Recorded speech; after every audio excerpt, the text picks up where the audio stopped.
I met an elven mage earlier. Solus, I believe he was called. I admit I was surprised. I didn't expect to find mages among the Inquisition. Tell me, why were you at the Divine Conclave?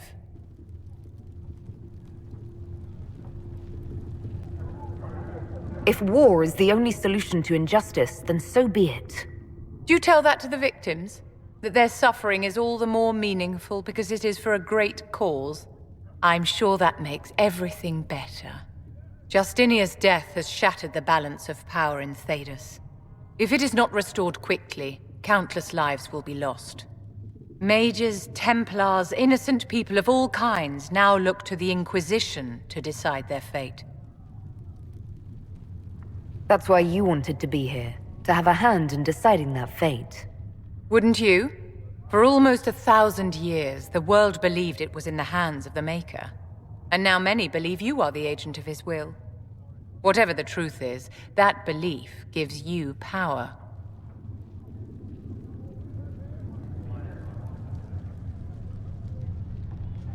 Once this is over, the task of speaking for the Maker will be the Chantry's problem again. That's reassuring to hear. I've stolen enough of your time, my dear. Don't let me keep you. Yes? I wanted to ask you about the Circle of Magi. Of course. What do you wish to know? What was it like to live in a circle? My dear, your question is the root of all problems with mages. I cannot tell you. Every circle was different. Their Templars were different, their politics unique. And every person within each tower had an experience of circle life unique to themselves. Some people suffered and some were content. Some were cruel, some compassionate, and some indifferent. The same is true of people everywhere, in all circumstances, whether they are mages or not. You must have been under constant supervision, being forced by Templars to live in the tower. Was that hard to endure? My dear, I have a suite in the palace and a wing at my dear Duke Bastien's estate. I've never been forced to live anywhere. Most circles allowed mages to live away from the tower, either on their own or in service to the nobility. All that was required was permission from the First Enchanter. Some circles were harsher in their restrictions. Kirkwall was the worst, but it was the exception. Most were quite permissive. Perhaps too permissive, in retrospect. How did we come to this state with the circles in revolt? A failure of perspective that infected circle leadership. Mages lived solely in a world of Templars and mages. They could not even imagine what was beyond the tower walls. Kirkwall gave the world a reason to remember its fear of magic.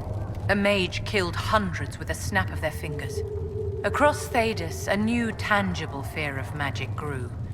Commoners and nobles alike called out to the Chantry for protection. But the malcontents in the towers thought nothing of this. They cared only for themselves and for their anger at the new Templar restrictions. When a mage attempted to assassinate Divine Justinia, again, the mages protested the investigation. The leadership chose to vote on independence based on the intolerable conditions imposed by the Templars, sparing no thought to the fact that magic was more feared in the aftermath of these attacks than it had been since Tevinter's day. So long as they had their freedom, they could care little for riots, angry mobs, or about pitting mages against each other. Are you familiar with Grand Enchanter Fiona? We've met. Before her horrendously ill-timed and selfish vote for independence, I thought her adequate at her job. In her dotage, she could not handle looking after the well-being of so many people. We would have done better to replace her years ago, to let her spend time gardening. I thought the fighting was only between mages and Templars. Why are mages fighting mages? The vote for independence was carried by only a small margin, but Fiona chose to let the motion stand. Those who opposed a rash declaration of war against the entire free world had little choice. By breaking from the Chantry when they did, the rebels declared themselves in support of mass murder. Anyone who did not wish to support terrorism and the slaughter of innocents was forced to take arms against the rebels.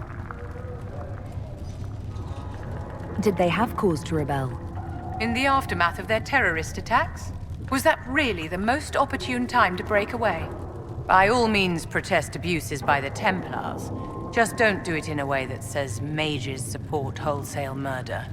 By voting when they did, my colleagues all but declared war upon the ordinary people of Thedas. A war in which we are outnumbered 100 to 1.